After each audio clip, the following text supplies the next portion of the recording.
And good afternoon. How are you, everybody? How is everybody today? All right, today we're going to have a conversation about the integrity of a referral. And as we all know, there's a massive sliding scale of referral process, the quality from a bad all the way to a good referral. And where are your referrals? Where do they actually sit on this scale? So I did a little research and I found an article from Peter Paul Rusin and Tetsuya Nakagawa. They're co-founders of Atomica Creative Group. And I want to share what they've wrote because I think it's super powerful and it's very accurate. And then I'll throw in my own little twists at the end here. Name-dropping referral. This is when you allow someone to use your name. Hey, talk to this person, use my name. With the other side not having been set up, expecting anything. In other words, permission has not been obtained. So it becomes a little more than an awkward call. It's not very good. Doesn't really get you anywhere. Hey, I know somebody. Email referral, or what we call referral spamming. This is when you CC people as you would do with subordinates in an office. There's notice, but it's a one-way thing without there being permission granted from the other side that you're referring them. The appropriateness of the quest hasn't been confirmed by asking the anticipated recipient before the email notice goes out. Yeah, that's kind of so-so. The perfect referral, according to Peter and Tetsuya, is when you talk to both people. You get permissions and you also confirm the fit before going forward, followed by a confirmation. Some people love email. Some people, like myself, like text. Works great. I can share the contact information back and forth. Makes it a little speedy for the person getting the referral because they can just hit that virtual card file, load up the information, and then make a call. And then you follow up and say, hey, how was that meeting? And possibly attending the meeting yourself. This is something that I think is super powerful if you have the time. I've done this with one of my clients and a gentleman named Todd Rooker from Rooker Financial, who does a radio show on Saturday mornings. Todd loves to have you come along with the referral. Why? That's what he does. He does a great email introduction. Then he does a personal introduction.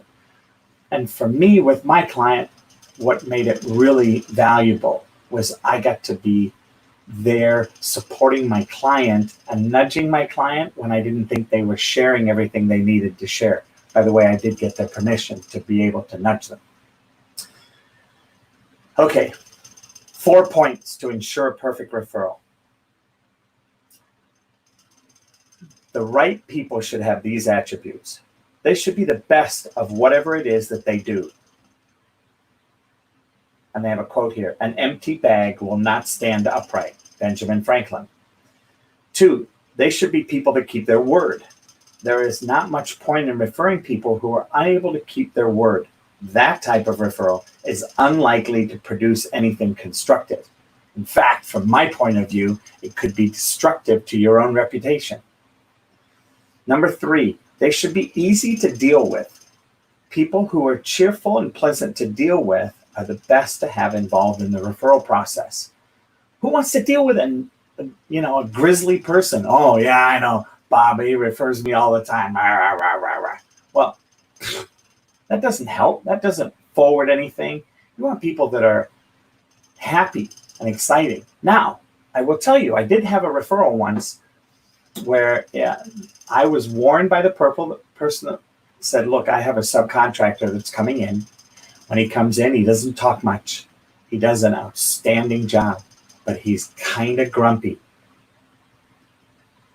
All you need to do, though, is say hi to him, let him go do his thing, and I promise you, I'll come and check it when I'm done, but he does great work. He's very affordable.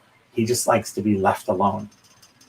When I met the guy, it was awesome. I actually had a great conversation with him, I actually took a few cards from him.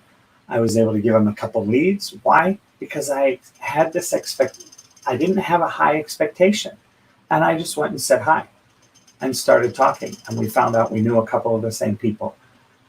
So giving me that information allowed me not to be too over bubbly like sometimes I can be. Number 4 from Peter and Tetsuya. They should say thank you and prove it. It depends on the nature of the referral. Something slightly above the ordinary or expected can have long-lasting positive effects. Sending a handwritten follow-up card, flowers, or a token gift to someone who would not be expecting it can make a strong, positive impression. People who obtain referrals should not take their referrers for granted and should acknowledge them both privately and publicly for the referral, i.e. a testimonial. In today's world, a testimonial. If you're referring them, you must know them and like them. Do a Google review. Go to Facebook. Give them a testimonial on their company page. Ask them if they'd like a little video testimonial.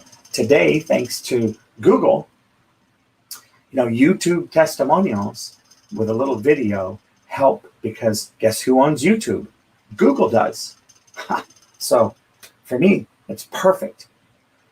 The other point that I want to see here, and something that I found out just recently when I didn't do the greatest job. I thought I knew both people, and I thought I had a kind of an open ticket to refer both people. And I did a great text message referral, acknowledging both, appreciating both people, and I put it out there, and I sent a text with their numbers. Now, one of them I'd already talked to, so they knew. The other person called me up and wanted more details. Now, at first I was like, well, there aren't any more details. I gave you everything.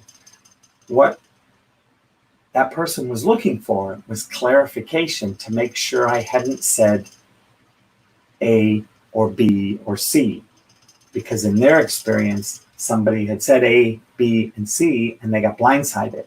Now, that person didn't know me as well as I thought they did, didn't trust me, and therefore I got a phone call. Going forward, I'm in. I'll make sure, follow my own advice, follow my own wording, and this doctor here, to maintain the integrity of a referral, check with both sides, let both of them know how you're going to connect them, why you're connecting them, what the possibilities are when you're connecting them. Hope you enjoyed this conversation about the integrity of referral. Look forward to connecting with you tomorrow. God bless. And by the way, for those of you that knew that I went to the Zig Ziglar recertification this weekend, I spoke about it last night. Today was amazing. Absolutely amazing. Can't wait to share on some of these little videos, some of the cool things that I got. Stay tuned. Take care. Bye-bye. Coaching with Les has doubled my practice. If you have any struggles in your business or your personal life, Les is your guy. He's logical, he's empathetic, he has passion for helping people, and his ideas are genuinely thoughtful. So if you're looking for a business coach with integrity, choose Les Hill.